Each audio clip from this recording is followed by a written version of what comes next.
Have you ever felt so physically uncomfortable after eating a meal or a snack where you've just been left feeling disappointed, maybe even shameful, confused, and truly not knowing your next step? You may have experienced overeating, and we're going to detangle it in this video. I'm Rachel Fine, registered dietitian nutritionist and founder of To The Point Nutrition. A dancer's performance is a direct result of hard work and motivation. So where does food fit into this? There's a lot of myths and a ton of antiquated ideals, and I'm here to dispel those. Hi dancers, I'm Rachel Fine, registered dietitian nutritionist, and I'm here to help you build a balanced and supportive relationship with food. If you've ever experienced eating at a meal, eating to a point past physical comfort, so maybe after the meal you've had to sit back a little bit, maybe you've had to unbutton your pants, maybe you just feel truly physically uncomfortable. Has that ever happened? These feelings of overeating can be especially distressing for many dancers. And there are several reasons for this. Generally, our culture places a lot of shame around overeating. And because of that, within these instances, we often feel a lot of guilt or like we've done something wrong. Now, for dancers especially, who spend so much of their days and of their career striving to attain control within their movement, can feel somewhat dysregulated, especially when feeling a degree of being out of control around food, an experience that might often come alongside eating to a point past physical comfort. In this video, we're going to unravel what it means to overeat and how dancers can strip away the shame of this experience, come to terms with the experience, but also learn tools how to prevent experiences of feeling physically uncomfortable after a meal, and even for those instances when they do happen, how to navigate the aftermath. Perhaps you've experienced feelings of overeating or eating to a point of physical discomfort during the holidays, like a larger holiday meal. Or perhaps you've experienced this on a weekend when your day might just be a little bit less structured than usual. The bottom line, it's very common for dancers to cycle between feeling very in control around their eating habits and their food choices to then eventually feeling very out of control around these same instances. Now, first, I want you to realize that there is a difference between overeating and binge eating. The reason why it's important to decipher the difference is because using these words interchangeably can cause for a ton of confusion. In general terms, and as it's more defined by diet culture, overeating or eating to a point past physical comfort is not the same experience that one might experience with binge eating disorder, a life-threatening and treatable eating disorder that entails very specific criteria for diagnosis. Unlike instances of overeating, binge eating disorder is most characterized by recurrent episodes of eating an amount of food in a very discrete amount of time, such as within a window of 2 hours, and eating an amount of food that is larger than what most people might eat in that same given time. Binge eating might also be characterized by eating quite quickly, and especially to a point where you're left physically uncomfortable. Binge eating also involves a feeling of a loss of control around food, so you can see why these experiences are often confused with one another, but it is important to decipher the differences. The National Eating Disorder Association provides very helpful tools for anyone who feels that they might be struggling from binge eating disorder. When one experiences a period of overeating, they too might experience eating a larger amount of food in a very specific given time, and of course that experience of feeling generally out of control around that food. Now, these instances are less recurring. It could also be different from binge eating disorder because instances of overeating are often not done in isolated settings. Generally, how we define overeating is extremely challenging and even limited. Now, this is because what one dancer experiences as being their level of overeating is not and likely not the same as another dancer. This is especially exacerbated because within the dance world, so many dancers are not necessarily eating enough to meet their baseline energy requirements. So when a dancer feels that they are quote unquote overeating, they might actually at that point be eating an amount of food that is more sufficient for them.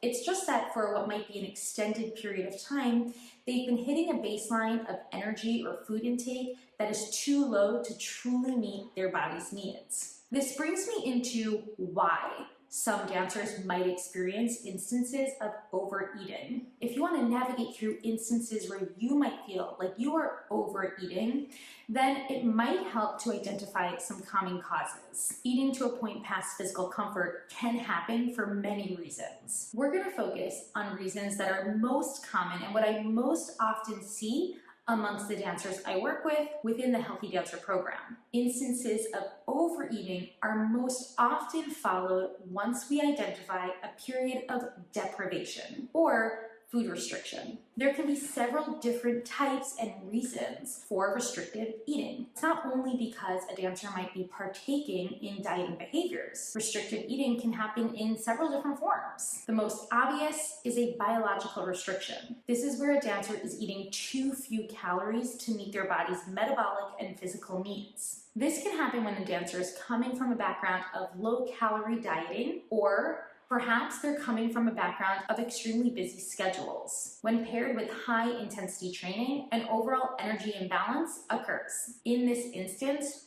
overeating is a natural and biological response for your body to make up for the restriction or for the calorie or energy deficit that it has experienced. Psychological deprivation or restriction. This involves those restrictive food rules, such as the ones that might be experienced on a clean eating lifestyle. You know, the ones that are saying, don't eat processed foods, or choose the fruit for dessert because dessert might be quote unquote more indulgent. These food rules often limit certain types of foods and food groups within our diets. And therefore, that psychological deprivation is often what leads to that cycle. If you're swearing off pizza because you think it's bad, then chances are when pizza is reintroduced back into your meal plan, you're going to experience feelings of being more out of control around that food because your mindset might be saturated with all or nothing thoughts like, I need to get this all in now because starting tomorrow, I'm never going to have it again. Which leads to the third type of deprivation, and that's an anticipated deprivation. I often see dancers experience this on weekends when their schedules are a bit less structured, and the idea of a Monday restart sounds super appetizing. Anticipated deprivations also come as a result of what diet culture would consider a cheat day or cheat days. The bottom line is when we are anticipating a future restriction, we're less likely to enjoy those foods more mindfully because, again, we enter that mindset, that all or nothing mindset where we need to get this in now because starting tomorrow or whatever day it might be, we're not going to eat it again. And this is what drives that cycle. As I mentioned earlier, that point of deprivation doesn't have to be intentional. For many dancers, restrictive meal plans happen unintentionally just because of their busy schedules and their increased needs. This is where proactive fueling is super important, a topic that I often talk about. So, what are some tips to help alleviate experiences of overeating? And of course, how can we navigate the aftermath? Well, the first thing is to think about willpower. But hold up, I'm not talking about willpower in the sense that you're likely thinking right now. You see, willpower is this really divisive tool that diet and wellness culture like to use to shift the blame from diet to dieter. You see, in the standards set forth by diet and wellness culture, when we feel super out of control around food, it's for the reason of failed willpower. Like our willpower failed and we're doing something wrong. But that's actually not the case. That's not what I'm educating you about. Instead, I want you to detangle what willpower actually is. Willpower is just this very temporary tool of restraint. It drives those experiences of deprivation. And the longer we drive that experience of deprivation, the more likely and harder we're going to fall into those instances of feeling very out of control around any given food. So we have to remove this concept of willpower and take it off the table. It's not the willpower that we need more of, it's the rules and the restrictions that we need less of. Let me say that again. Instances of overeating are not because of failed willpower, but because of a restriction, whether it's a biological restriction, an anticipated restriction, or a psychological restriction like those food rules. Once we first identify that point of restriction, we're better able to set forth and navigate through those experiences. But you might feel super concerned about the idea of letting go of your willpower. I often hear dancers struggle with this concept, especially when they feel like they might be addicted to food, addicted to sugar is a common concern, and perhaps they feel like they're too much of an emotional eater to drop the idea of willpower. But I want to probe here for a bit.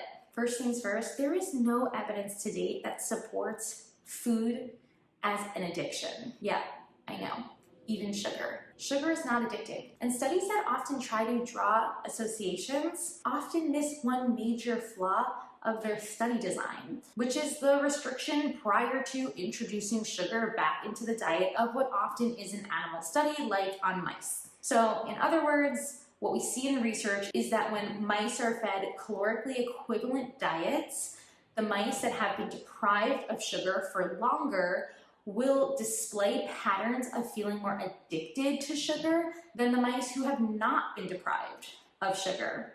So what this tells us is that it's not the sugar that's actually addicting, it's the deprivation that's causing the instances of overeating. Bottom line, deprivation and restriction, these are our points of intervention, not willpower. My next tip is to simply get comfortable. Here's the thing, we're all at some point gonna experience feelings of overeating or eating to a point past physical comfort. So in these instances, it's not that you want to enter this mindset of, come tomorrow, I'm gonna eat clean, or come tomorrow, I'm never eating this again. No. First, we want to get comfortable. This is where we need to start considering self-compassion. The experience happened. This is an opportunity to learn. But for the time being, we need to give our body some comfort. This might mean changing into some comfortable clothing, if possible, of course. Perhaps it means partaking in some mindful movement to help promote digestion. Foam rolling, yoga, breathing techniques are all examples. Also, consider hydration to just help in that digestive process. And most importantly, remember your regular and consistent meals and snacks afterward. Trying to compensate for what felt like a larger than normal meal or snack is only going to lead you back into that cycle. And finally, do some reflection and see how you can move forward. Reflect upon your experience. You felt truly uncomfortable after that larger meal. Not only is this common, but it's likely to happen because we're human. You are now learning ways to both navigate the aftermath of these instances, but also to help alleviate the instances from happening in the first place. Prepping your appetite with consistent meals and snacks will be your best tool. And identifying that point of deprivation. If it's a biological deprivation, then prioritizing regular meals and snacks throughout your days to make sure that you are getting in enough food, enough energy to get you through. For that point of psychological deprivation, this means working with a registered dietitian nutritionist to help detangle some of the food rules that you've picked up and are experiencing around meal times. And then of course that anticipated source of restriction. This might mean detangling some of the messages of diet culture, like that good versus bad talk around food. All of these topics of which I dive deeply into the Healthy Dancer program. And I highly encourage for any dancer who might be struggling with instances of overeating. To learn more about these resources, just head over to my blog, dancenutrition.com, where you can join the community and better navigate through instances of overeating.